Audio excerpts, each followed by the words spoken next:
From denial to destiny, the transforming power of forgiveness, the story of Peter.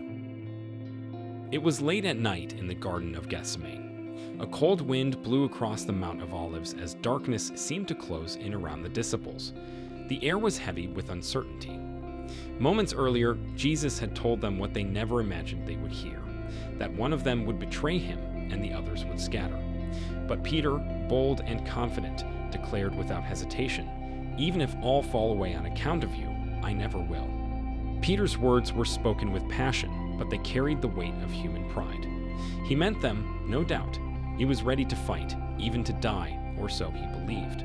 But what he didn't know yet was that love, loyalty, and faith are tested not in declarations, but in pressure.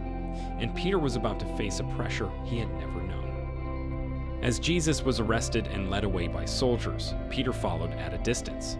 He entered the courtyard of the high priest, mingling in the shadows with those warming themselves by the fire. Every crackle of the flames echoed like a countdown to his breaking point.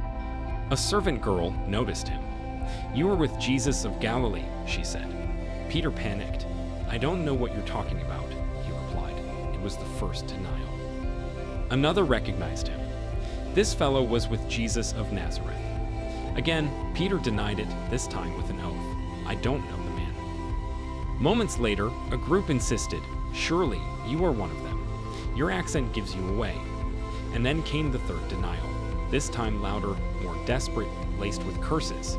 "I swear, I don't know the man." At that moment, the rooster crowed. And somewhere, across the courtyard, Jesus turned and looked at Peter. That look wasn't filled with anger. It was the look of divine sorrow and unspoken love. Peter's heart shattered. He remembered Jesus' words, "Before the rooster crows, you will disown me 3 times." And the once bold disciple ran into the night, weeping bitterly. This is not just Peter's story. It's the story of many of us. Who hasn't stood with bold declarations of faith, only to falter when the moment of testing came? Peter's fall wasn't due to lack of love, but lack of strength. His heart was willing, but his flesh was weak. Yet this story doesn't end in denial, because Peter's failure was never meant to be final. It was the beginning of transformation. After the resurrection, Jesus didn't avoid Peter. He sought him out. On the shore of the Sea of Galilee, Jesus appeared once more. The disciples were fishing, returning to what they once knew. But when they saw a man on the beach with a fire burning and fish prepared, John recognized him first. "It is the Lord," he cried. Peter didn't hesitate. He jumped into the water, swimming to Jesus. Despite his shame, he longed to be near him. That's the first sign of true repentance, not perfection, but a heart that still runs toward God. Jesus had prepared a meal. Not a throne, not a sermon, just breakfast. Restoration begins in intimacy, not performance. And then Jesus asked the question, "Simon, son of John, do you love me more than these?" Peter responded, "Yes, Lord, you know that I love you." 3 times Jesus asked, 3 times Peter answered, and 3 times Jesus responded with a call, "Feed my lambs, tend my sheep, feed my sheep." Each question matched each denial, but more than that, each answer restored Peter to his purpose. Jesus wasn't just forgiving Peter, he was recommissioning him. He wasn't simply saying, "You're forgiven." He was saying, "You're still called." This is the heart of the gospel. We live in a world that often defines people by their worst moments, but God defines us by his mercy.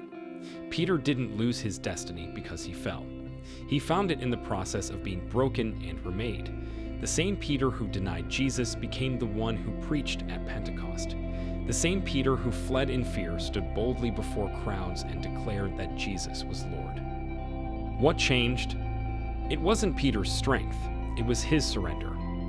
It wasn't that he became flawless, it was that he allowed grace to do its perfect work. We often think that failure disqualifies us, but in God's hands, failure can become the very foundation of a transformed life. Peter's story proves that. There is something deeply comforting in knowing that the leader of the early church was once a man who denied Christ in his hour of need. God chose a broken man to build something eternal. Why? Because grace works best in those who know how much they need it. The story of Peter teaches us that repentance is not just about regret, it's about return. Returning to the presence of Christ, returning to the call, returning to the truth that we are not defined by what we did, but by what Jesus did for us. If you've ever failed, if you've ever fallen short, doubted, or run from your calling, then you are in the perfect position for restoration. Like Peter, the journey may begin in tears, but it ends in triumph. Peter would go on to lead the early church, face persecution, and eventually give his life for the gospel. Tradition says he was crucified upside down because he did not consider himself worthy to die in the same manner as his Lord. That same man who once cowered before a servant girl died with courage, faith, and love. How did that happen? Transformation. This is what God does. He transforms shame into testimony. He transforms wounds into wisdom. He takes our lowest moments and builds upon them a legacy of grace.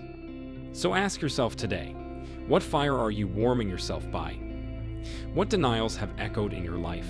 And what look from Jesus might be calling you back? Because just as Peter heard the rooster and remembered, maybe this is your moment to return. God is not finished with you.